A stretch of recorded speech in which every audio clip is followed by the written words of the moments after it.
So, ilang years daw ba yung kailangan na experience as a work from home person para ma-qualify for digital nomad visa?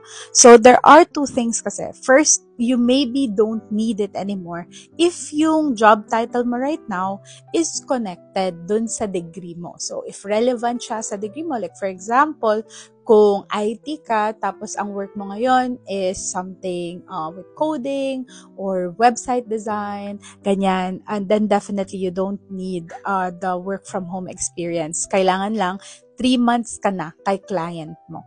And then, if para naman sa mga tao na hindi relevant yung degree or wala silang degree, then kailangan mo ng 3 years na experience sa industry na yon. So, what does this mean is not necessarily na work from home. So, okay lang siya kung hybrid yung setup mo or sa corporate ka from before. Basta related or magkakapareho halos yung job titles. For example, if you are in the finance industry, like accountant ka, bookkeeper, senior accountant, yung mga ganyan, then that can count as 3 years. Of course, this wouldn't be a problem then if pareho yung client mo for the past 3 years. So, yun, pwedeng kahit yun lang yung i-declared mo as your work experience. But basically, they just wanna see na ikaw, kahit mawalan ka ng client, is how fast do you bounce back, right?